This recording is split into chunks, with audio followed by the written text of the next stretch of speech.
तो भारत के criminal laws में ना एक बहुत बड़ा बदलाव हो रहा है और आज हम इसी में से एक जरूरी बदलाव को समझने वाले हैं।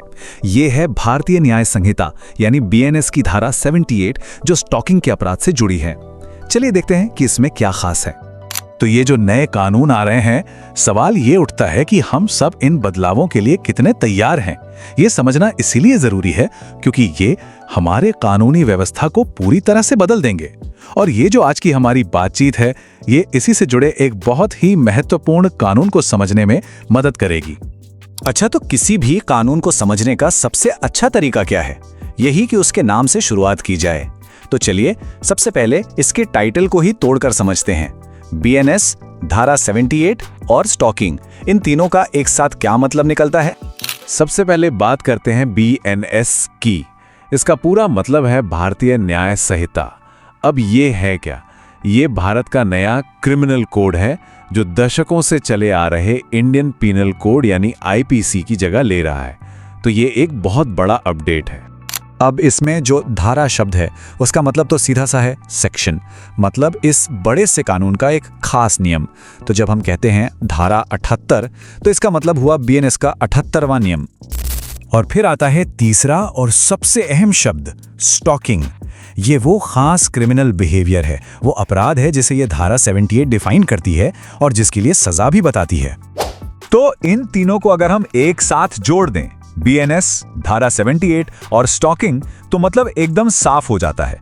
हम बात कर रहे हैं भारत के नए क्रिमिनल लॉ की, धारा 78 की, जो खास तौर पर स्टॉकिंग के अपराध से डील करती है।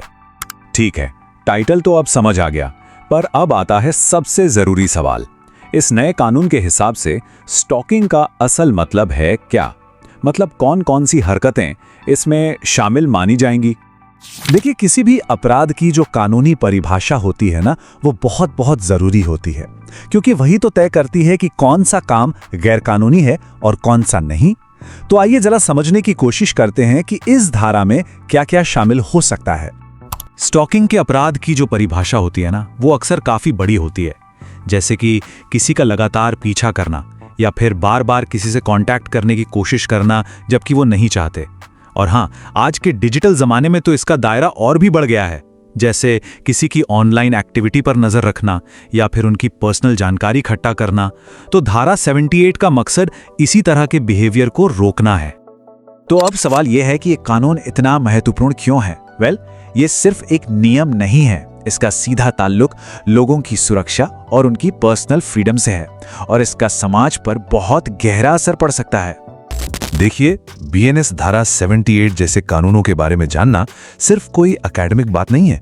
ये सीधे सीधे लोगों को पावर देता है। जब किसी को पता होता है कि कौन सा बर्ताव एक अपराध है, तभी तो वो उसे पहचान पाएंगे और उसके खिलाफ अपने सुरक्षा के अधिकार का इस्तेमाल कर पाएंगे, है ना? दरअसल होता क्या है कि जब कोई कानून स्टॉकिंग जैसे बिहेवियर को अपराध घोषित करता है, तो वो समाज को एक बहुत ही पावरफुल मैसेज भेजता है। ये एक लाइन खींच देता है कि क्या चीज एक्सेप्टेबल है और क्या नहीं। इसका मकसद सिर्फ सजा देना नहीं है, बल्कि एक ऐसा माहौल बनाना है जहां सब सुरक्षित महसूस करें। और आखिर में ये सवाल हमारे सामने खड़ा होता है कि ये नया कानून आने वाले समय में हमारी सेफ्टी, प्राइवेसी और हमारे सोशल बिहेवियर को किस तरह से बदलेगा। अब जैसे जैसे ये नए कानून लागू हो रहे हैं, ये एक ऐसा सवाल है जिस पर हम सभी को सोचना बहुत जरूरी है।